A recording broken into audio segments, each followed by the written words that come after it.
திருக்கோவிலில் சொர்க்கவாசல் திறப்பு நிகழ்ச்சியில் பங்கேற்பதற்காக நள்ளிரவு முதலே ஆயிரக்கணக்கான பக்தர்கள் குவிந்திருந்தனர். அவர்களை அனைவரையும் வெளியேற்றிய போலீசார் 500 ரூபாய் மற்றும் 3000 ரூபாய் சிறப்பு தரிசன டிக்கெட் பெற்றவர்கள் மட்டும் உள்ளே செல்ல அனுமதித்தனர்.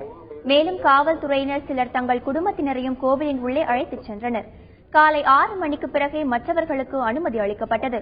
இது பக்தர்கள் மத்தியில் கடும் அதிருப்தியை ஏற்படுத்தியுள்ளது. நான் 15 வயசுல இருந்து வரேங்க அந்த கோயிலுக்கு. இத்தனை வருஷம் இந்த போல அநியாயம் கிடையாது. இந்த வருஷம் தான் அந்த கோயிலை விட்டு வேலையை கலப்புறாங்க போலீஸுக்காரரு. அந்த கோயிலுக்குள்ளே படக்கூடாதான், கோயிலை விட்டு வெளியே போங்க என்ன அனுப்புறாங்க. முன்னாடியே கிளம்பி நேரத்தில் கிளம்பி சாமி பாத்தீங்கன்னா வெளியே போயிடுங்கன்னு சொல்லியிருந்தா வெளியில போயிட போறோம். இப்போ ராத்திரில மணி 11 மணிக்கு வெளியே கிளம்பி போனா எங்க போய் தங்குறது, எங்க இந்த வெளியில இந்த இடத்துல போய் தங்குறதுங்க.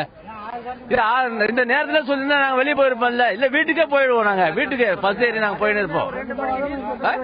நேரத்துல எத்தனை மணிக்கு 11 மணிக்கு எப்படி 12 மணிக்கு எப்படி வெளியில போறது?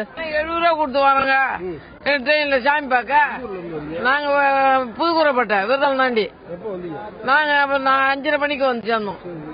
6:30க்கு வந்தோம். இப்ப அத முன்னாடியே சொல்லியிருந்தா நாங்க போயிருப்போம் இல்லையா. நம்ம மாந்தூரம் உலகத்துக்கு தானா எங்க போய் அன்றது, எந்த இடத்த போய் தங்குறது? இந்த மாதிரிலாம் எங்க உலகத்துக்கு ஜனம் வருது. இப்ப எல்லாம் தோத்துங்க எங்க போய் தோறு. முன்னாடியே வந்து பண்ணி ஓடுங்கன்னா நாங்க பட்டு ஓட்டுருப்போம். இப்ப இந்த மாதிரி தோத்துனா எங்க போறது?